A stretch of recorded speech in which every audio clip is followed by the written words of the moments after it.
Welcome to Geeksvana Live, and today, as you might be expecting, we're going to be answering your questions on everything drones. This includes, as you might also expect, a few questions around the topic of UK regulations and how they'll impact different types of flights, drone flights moving forward in just a few months now into 2026.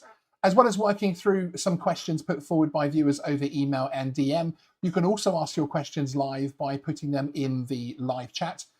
Please, if you can, at Geeksvana, tag us so the question is more visible. That will really help. Now, this is our first short live show back following a short hiatus, but then also actually a holiday break for the two of us. So please do give us a little patience if it all takes just a little bit of time to get back into place. We are joined, as ever, by the illustrious Graham Degg. And do you know what? I've been such in preparation mode for the show. I've actually forgotten to check what kind of shirt he has on. Shall we find out? Oh, blimey! That sudden movement caught me off guard a little bit. What she says when I wear anything with fish on, she says "Koi oi." Oh, very good. She's good. She is good. How are you, sir?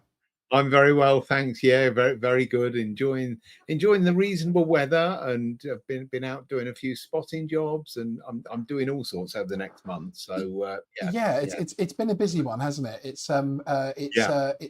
been busy. It's been productive, and lots going on behind the scenes for both of us at the moment. So it's kept us off air a little bit, but we've also got lots and lots of very exciting stuff to share in the coming weeks, which I think is it's. As I say, it's exciting. It's exciting. Now, one thing that I want to point out, which actually Mr. and Miss Adventure did ask in the pre-show chat, is that the DFT have confirmed recently to Geeksvana that they expect the CAA proposals to be widely accepted. So the CAA proposals that we're discussing, the ones which we've talked about on the show, you can go back and watch the previous videos on those. And it's more a case of implementing the changes prior to January 2026. More than if these things will happen. So answers tonight are based on that information proposed, just an alarm there, it's absolutely fine, by the CAA until such time as any changes happen, or they decide we should follow the Australian rules or the same rules as they use for drones on Mars, because of course there are drones on Mars, Graham, aren't there? So it's, I'd like to follow those. I think those are definitely BV loss. There's some substantial BV loss happening over there, isn't there? So as I say, do let us know in the chat as and when you have questions. Simon Stickland asking, did Sean and Graham holiday together? I haven't had the holiday yet.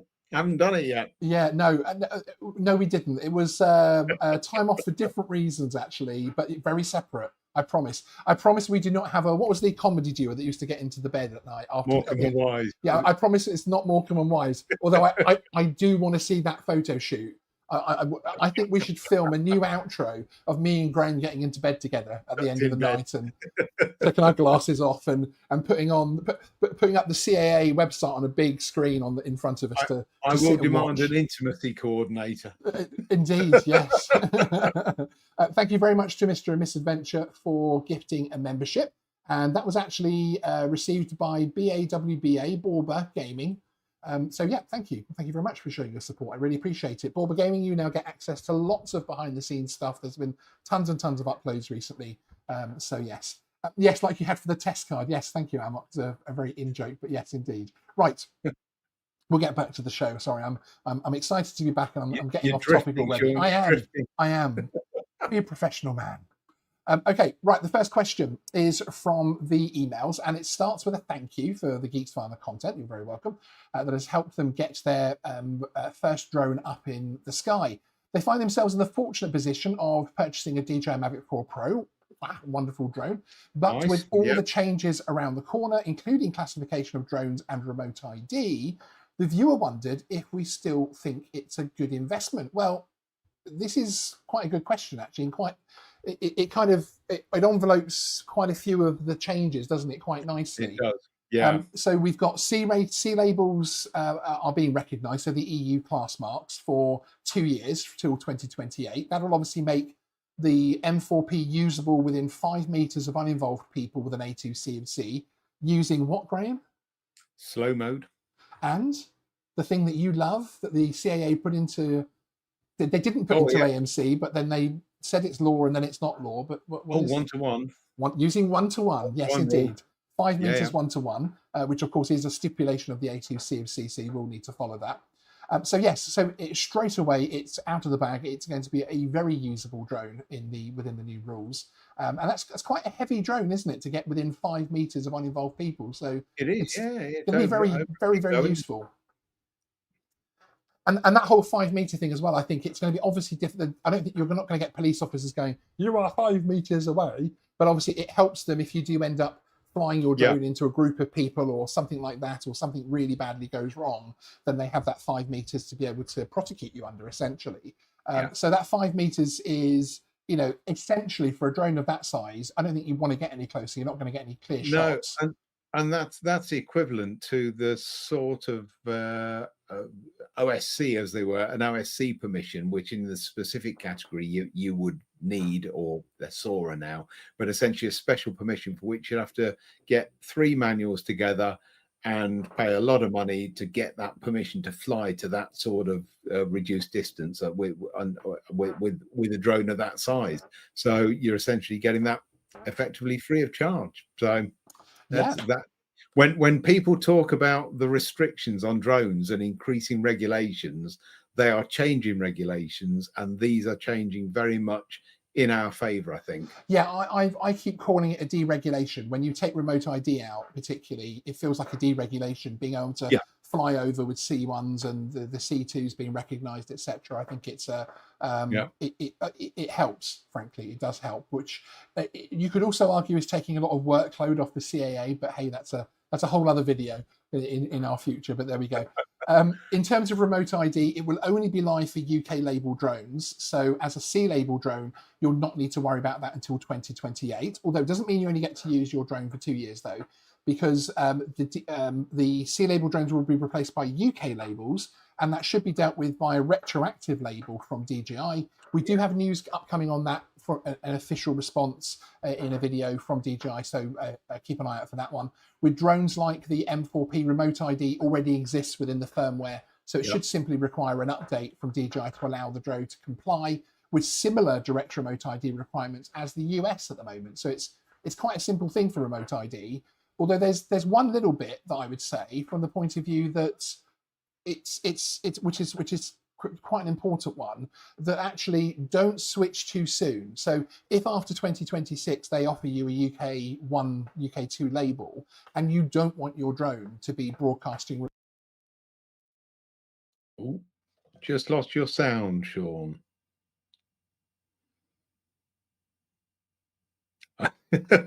Yeah, if you don't want them broadcasting, and I'm not sure where Sean was going with this one, but I suspect what he was saying, if you don't want it broadcasting, then don't get the change made. Don't go for that C classification change, because that will always have a backup.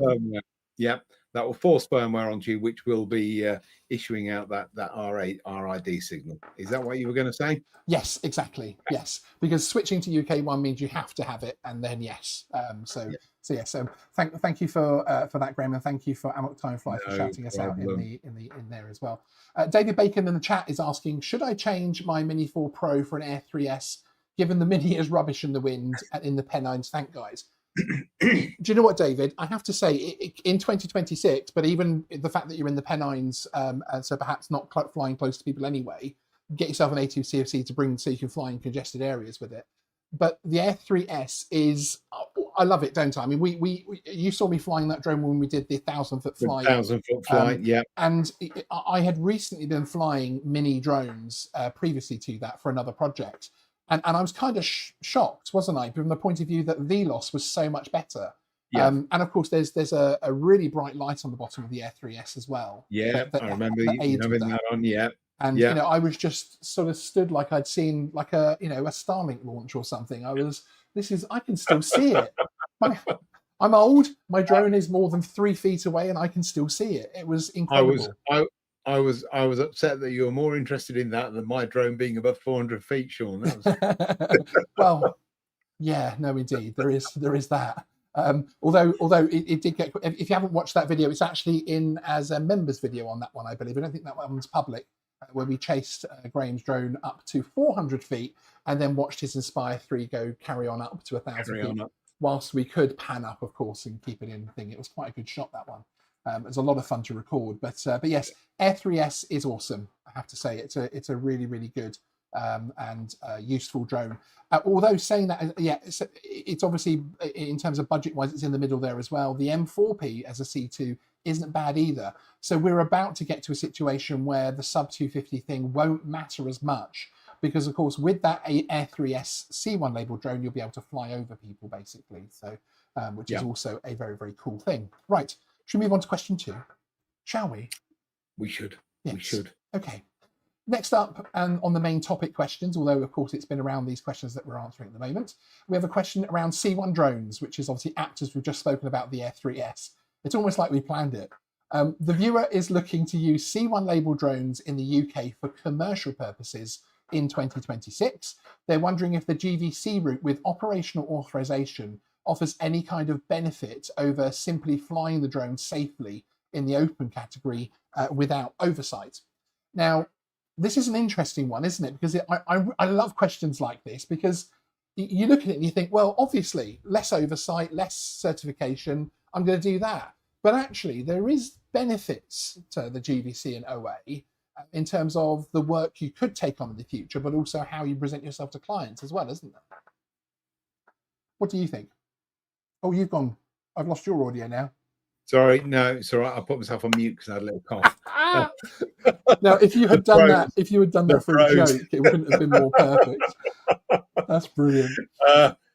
Yeah, it's one of those things, isn't it? It depends what the clients are looking for. Some clients may still be in that mindset of, yes, we expect a permission from the CAA that we want to see. Now, it might be you can throw an A2 CFC at them, but I think the operational authorization is seen as, if you like, the gold standard. Having the GVC may be enough, and of course that will last you. When you take the GVC, that lasts you a few years, so you can turn around and have a GVC fly against other people's manuals if you need to. So there's various routes around it. It depends entirely upon your business, what you're doing, the customers you're addressing, and how much they care. Because if they don't care, where's the gain? So Indeed. It's a cost benefit analysis. Because I don't think there's any kind of magic in terms of the training that you get through the GVC course that will suddenly make you a safer commercial drone pilot or anything. I don't think there's any kind of magic one. No, it's useful, and you do get to learn an awful lot more. There is substance to the course. In fact, I'm redoing my GVC soon with a new company, so that's something exciting that's coming up on the channel very soon. Yeah, I know from speaking to some very experienced pilots, they get themselves confused over what's in their ops manual, what they're allowed to do. They're less familiar with the open category because they're so used to operating under the 30-50 meter permission from the CAA that they sort of lose track of the fact that they can do things outside that with a lightweight drone. And that's going to be even more of an issue, because if they're not keeping up with the open category changes, because it's nothing to do with them, because they're commercial and they fly bigger drones, they could really be missing out on a trick. No, exactly. Sorry, I was just messing around in the background there because my live chat on my screen froze as well. Can you tell viewers that we haven't done this for a while? Yeah. Yes. So there we go. But it's an interesting one, because I want to say more training is good, but perhaps I'll have a different view once I've retaken a GVC with a different company, because they are insisting I go there to be able to carry that full training out. There's additional training above the GVC they want to give me. So I will report back on that particular video series, and I suppose answer the question more fully then. I think, to be fair, I mean, I work with people in central London who are using mini drones, but they plan the flight as though it is a flight underneath under the manual. So they'll do all those risk assessments, because that sort of gives them some sort of protection against liability. Should anything go wrong, they can say, well, we did this, we put all the mitigations in place. I mean, for one, I'm there acting as a spotter, and you could argue that's unnecessary under the rules, but that's what they do. Yeah. They want that belt and braces, and that looks good for some clients. Brilliant. Yeah, exactly. And certainly you are going to have less issues. There's nothing you can do about some failures, etc. But spotting those failures and doing something before it becomes a problem, that's going to help you with that, basically. So it's good from that point of view. Another one related to the Air 3S, Mr. and Miss Adventure, one of our awesome channel members again. I recently added an Air 3S to my M3 Pro, as I knew I could take to Spain as a C1, awesome, and then fly it like a sub 250 from next year here, perfect. Am I right that the only difference is no intentional flyover? No. As of 2026, the exciting news is, yes, C1, better than Spain. You can overfly intentionally, no groups. Is it possible we've found the Brexit benefit? Steady now. We may have found the one. Although, of course, they are also still intending to recognise unmarked sub 250s ongoing in the A1 airspace. So I think that's, shout out for that as well. They are trying, that one of their mission statements in these new changes is trying to keep as many people flying for as long as possible, whilst changing things to update them to make more sense. And I think a lot of the changes do make sense. I will criticise the CAA all day long, but actually when they make sense, I will also say that as well. Absolutely. They're recognizing legacy drones, aren't they? They are. For essentially forever with an A2 CFC, but you've got that 50-meter horizontal clearance. That's it. But being able to fly your Mavic 2 Pro still in a congested area as a hobbyist is not bad, is it? Really, with just a simple cheap certificate, in my opinion. But yes, so hopefully that helps you on that. It's all good news, frankly. So yes, very, very good. Right, we'll move on to the next question. Question 3. Let me bring it up here. Where it could be argued that it's not good news. It could be the one bit of not good news. Yes, but I think this is. It's almost as if this is all scripted, but actually it isn't. We haven't been that organised this evening. So yeah, viewer question about flying their older sub 500 drones in the A1 subcategory under A2 CFC allowance. They're allowed to do that, obviously, in the A1 airspace. The proposals put forward by the CAA do currently state that this benefit will end. Question. Correct. That is, as Graham says, it's the one bit we're going to lose. I think this is probably impacting the smallest amount of flyers that any of the changes could. I would say so. I mean, I'm trying to think of. I mean, the first Avata. Yes. I think the Avata 2 is probably C1. It's C1. So it's the older Avata is probably the only, or the if anybody's still got one. This as well, the first Mavic Air. That is also and still very flyable. I do fly this from time to time. Yeah. More when I'm doing my quarterly battery checks, but you can still fly that. This really, as you say, this impacts probably the smallest percentage of people using the A2 CFC. Well, of course, there is that thing when you affect the smallest number of people, often you're affecting the people that need that the most because they can't afford to update their drone or have other priorities in life and that kind of thing. So equally, I do realize that just because it affects a small number of people doesn't mean we shouldn't worry about it or campaign against it.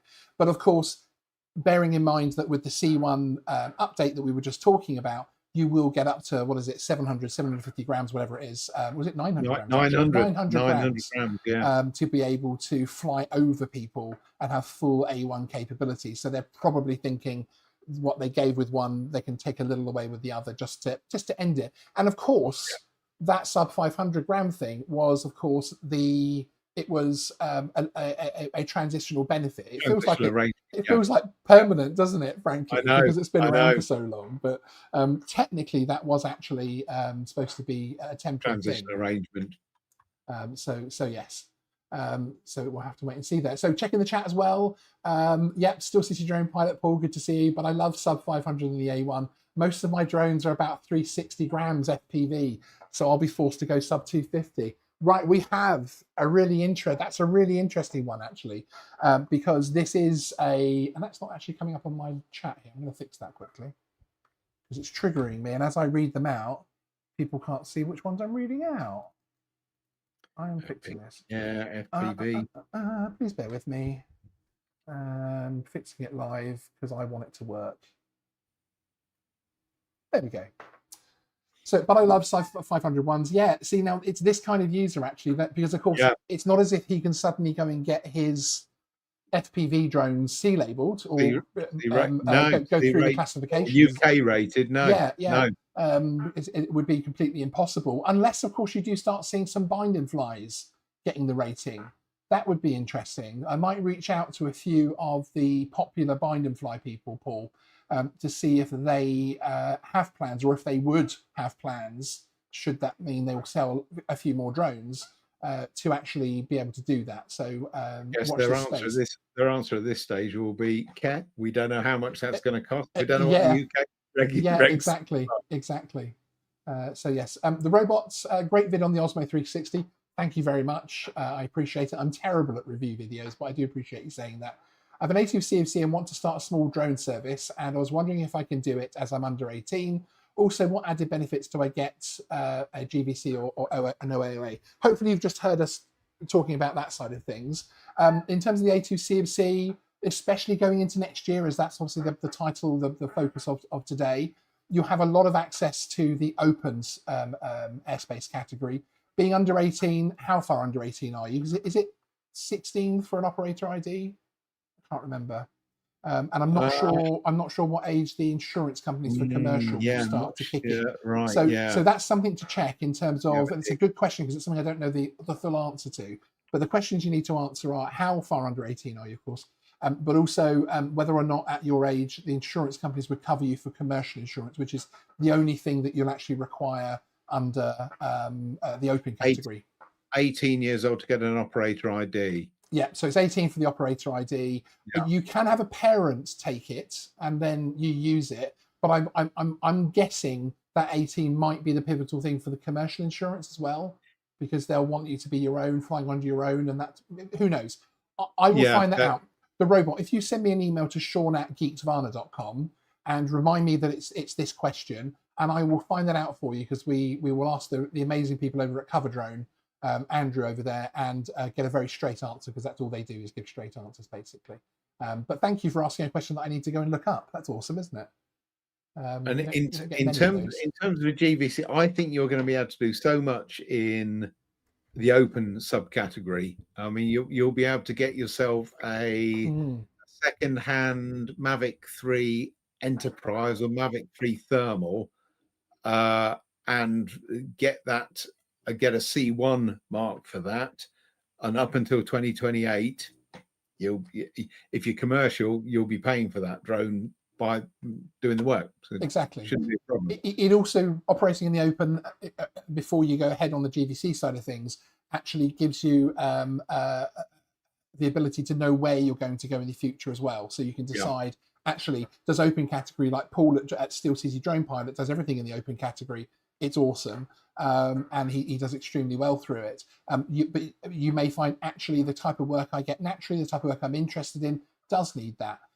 So yes, but also the GVC no OA, as Graham was saying in his answer to a previous question, it can be a benefit in terms of showing clients that you've got what is currently the highest qualification for the CAA for that level of drone use, basically. So there is benefits to it, I think, overall.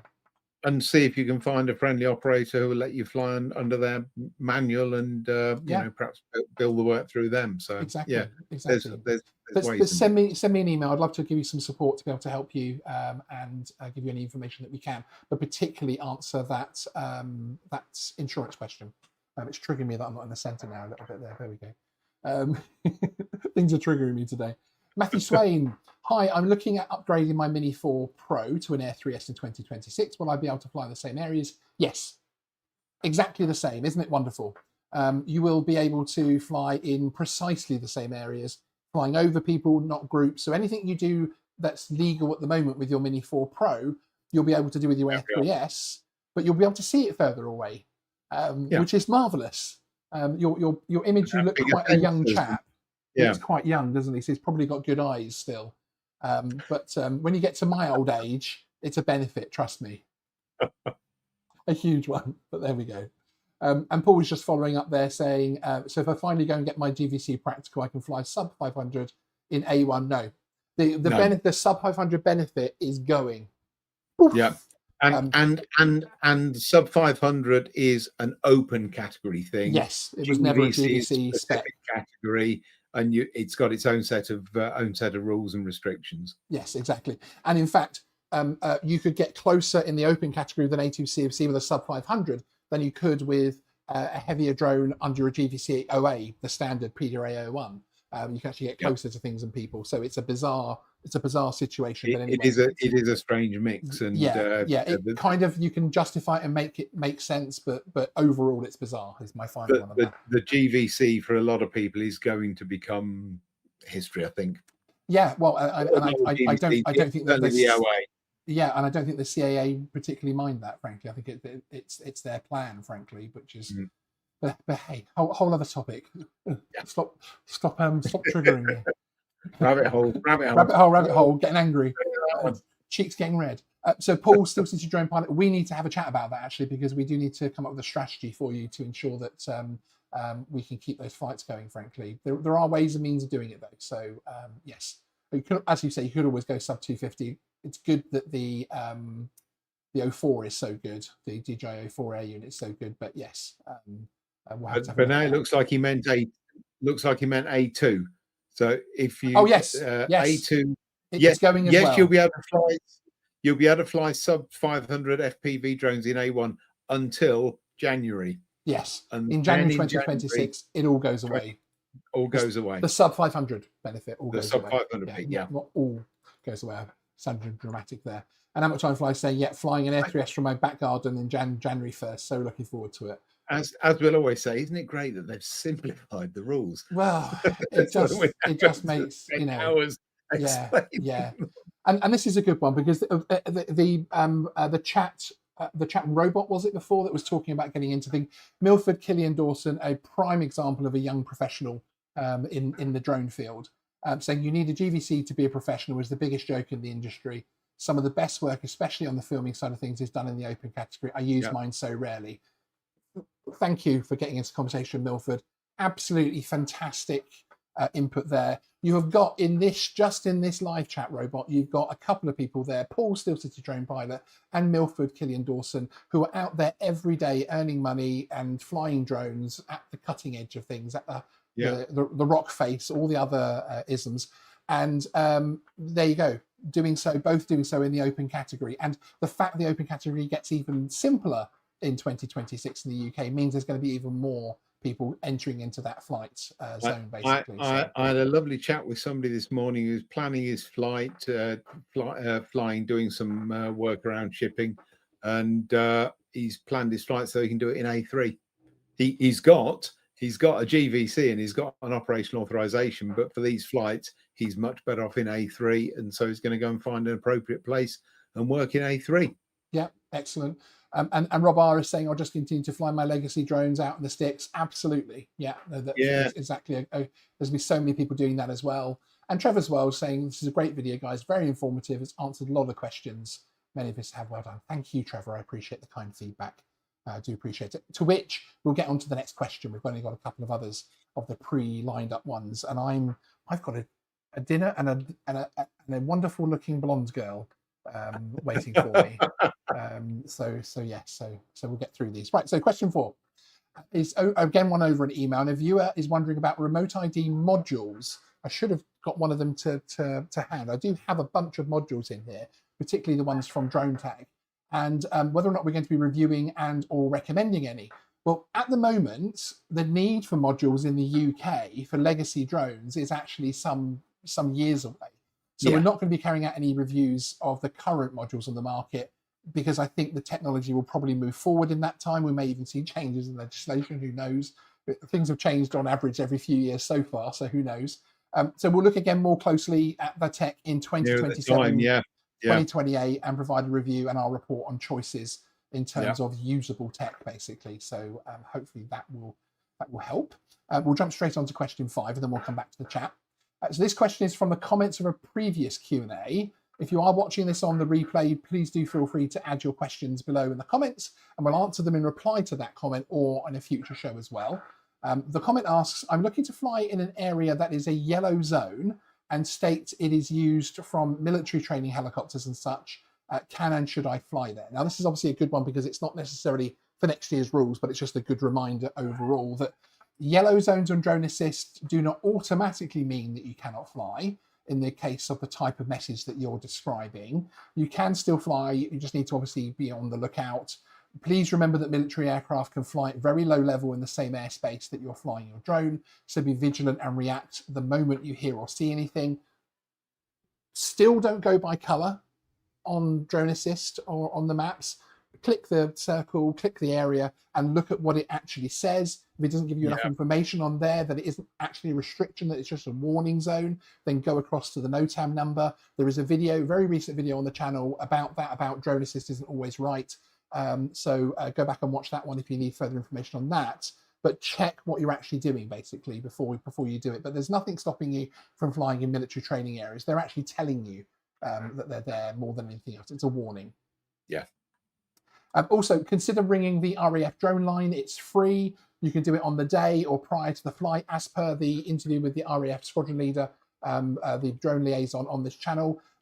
They do log it onto their system, and so therefore they do notify their pilots of those flights happening. And in fact, they're starting to check drone assist. She confirmed, didn't she, in the interview, which still blew me away, really. And the only other thing I'd say on this, which is something that I would say for everything really, is that remember that it's always a personal risk assessment on whether or not to fly a drone, and consider all factors, ground and air, before flying. Just because an app says something's okay, you still need to be risk assessing. Make it safe. No, exactly. It's a bigger process, isn't it? You turn up in a place. There's absolutely nothing on drone assist to say it's dangerous, and there might be a couple of police helicopters whizzing around. You look at the sky. Is it or not? Yeah, you say, and there could be somebody flying around who is who shouldn't be doing what they're doing as well. You still don't want to come into contact with or have an incident, so be alert. Absolutely, it's important. Jonathan Webb's asking, does Sora have provision for FPV drones? Technically, yes, because you can get sail marks and that type of thing. But I think going via, and Graham is a Sora chap as well, and I think, correct me if I'm wrong, Graham, that going via that for FPV drones would be extremely expensive. It would be an expensive way. It would be an expensive way to go. But if you've got the clients, if you've got the specialism and the clients, it's a business decision, isn't it? The difficulty with things like Sora is that you've got to go through that every year. It's a new application every year. I think the lowest cost this year is £2,180, something like that. Wow! And that's each year. When you don't renew, you reapply, and if the rules have changed a bit, you may have to change what you're putting through. So yeah, it's a big subject.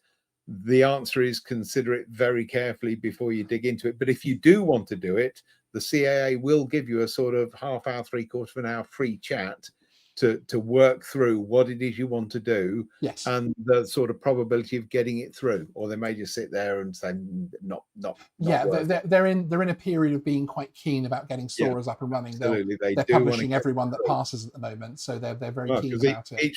Each one brings in 2,000 odd quid, and they've got to pay their wages somehow. They do. They've made some promises. But the other thing I would say, obviously, is in terms of it being an FPV drone, is that there's an added complexity and cost from the point of view that it's not just getting a DJI M400, sail marked and that type of thing. There's going to be more. It's going to be a greater issue, and therefore probably end up costing more money in terms of the whole process, basically. But I would be fascinated to see someone do it. Basically, it would be really interesting, wouldn't it, to see an FPV specific? I think it could be, because of the size, because they're sub 1 meter, because funnily enough, the Sora stuff goes in terms of size as much as it does weight. Yes. And so 1 meter is one of the criteria, and 3 meters is the next criteria. So it's down to what safety case you can put across. But if you want to fly that small drone extremely quickly, then all of a sudden there's a lot of energy involved, and that becomes an issue. So you need to speak to the CAA, I'd say, at this point. Exactly. No, indeed. That's it for the questions this evening. Thank you very much for turning up in very large numbers. A few bits of business in terms of the channel. We've got lots of videos in the edit, as you might imagine. I've got videos in the edit from about 3 or 4 months ago, frankly, which is still relevant. We've got lots of content that's about to start popping out. We've been delayed with that production for a good while. We've been changing lots of things behind the scenes. We've been very busy with some very big projects, which that content will be coming to air soon as well. There's huge changes coming to our channel memberships.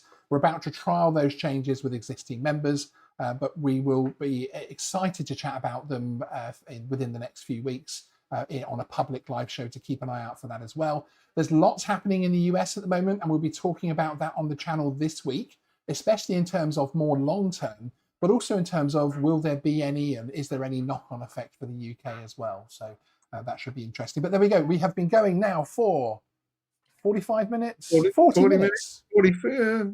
35. We got it within 35 minutes. Come on now. This is a show that once upon a time would have taken us 2 hours to get through. Yes. So excellent. Thank you very much, everybody, for joining us. I'm going to give Graham the final word, as I always do. He hasn't prepared for this. He hasn't prepared, so let's put the spotlight straight on him. I've forgotten. if you've never had marry me, chickpeas, look up the recipe. Marry me chickpeas. Why am I disturbed, Dan? Okay. Thanks, everyone. Sean out.